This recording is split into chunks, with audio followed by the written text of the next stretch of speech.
Internet Television International Studios in Abuja, welcome to Headlines Nigeria. I am Grace Ukot with a quick summary of news making the headlines in our national dailies. Let's take a look at the papers for today.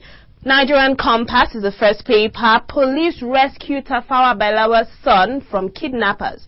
The Federal Capital Territory Police Command at the weekend rescued the son of the late Alhaji Abubakar Tafawa Balewa, the country's former Prime Minister Jalil, who was abducted on Friday evening at his wife's home in Abuja.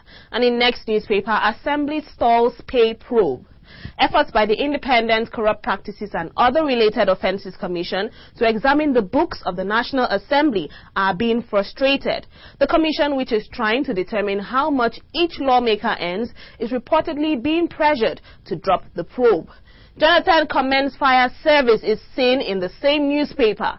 The Federal Fire Service yesterday got a pat on the back for their timely action to contain and put out the fire which broke out at the national headquarters of the People's Democratic Party in Abuja on Saturday. And in Punch newspaper, Nigeria at 50. Federal government begs oil firms, others for 401 million naira donation. Despite the provision of funds in the supplementary budget for Nigeria's 50th independence anniversary, the federal government has sought 401.2 million naira from major companies in the oil, telecommunications and other thriving sectors in the country. Cholera may spread across Nigeria, federal government. The federal government has warned that the cholera epidemic ravaging some states in the north may spread to other parts of the country. The Minister of Health, Professor Onyebuchi Chukwu, who raised the fresh alarm on Friday in Abuja, warned that the entire country was at great risk. And in politics, next newspaper, PDP accuses Oshomole of financial impropriety.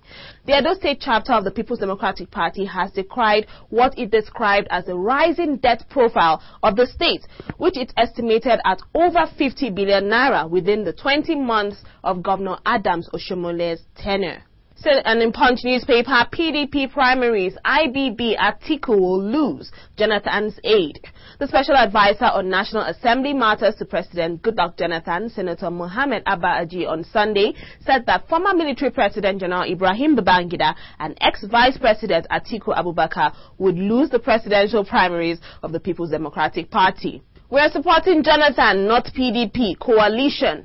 The national chairman, National Unity Party, Chief Perry Opara, said in Abuja that the coalition of 35 registered political parties was in support of the presidential ambition of President Goodluck Jonathan and not PDP as a party. And in business news, Punch newspaper, federal government to float $500 million bond in September. The federal government has concluded plans to raise $500 million bond between September and October to finance the growth of the economy. Nigerian Compass, World Bank gives Nigeria clean bill of health. Nigeria is a no-credit crunch economy, the World Bank declared yesterday in a report presented to President Goodluck Jonathan in Abuja. The bank, in a report of a recent research conducted on the state of the Nigerian economy, gave the country a clean bill of health over its credit status. House Committee pledges assistance to FAN on facilities is still seen in the same newspaper.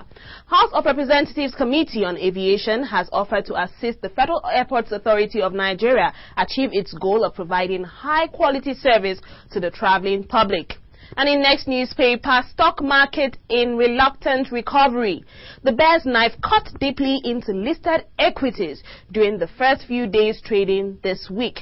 All-share index of the Nigerian Stock Exchange nosedived within the first 3 trading days and only managed a slight appreciation by the end of the week.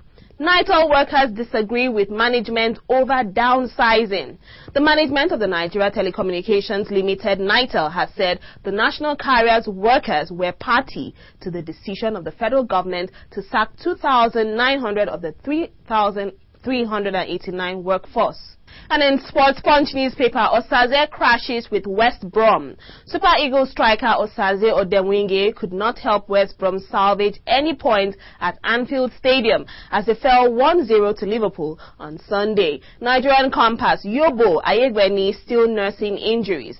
Super Eagles assistant captain Joseph Yobo, Yakubu Ayegbeni and Victor Anichebe again missed out of action when the Toffees took on Aston Villa in yesterday's Premier League match. Bio Ekeji condoles Swan family over Enechi's death.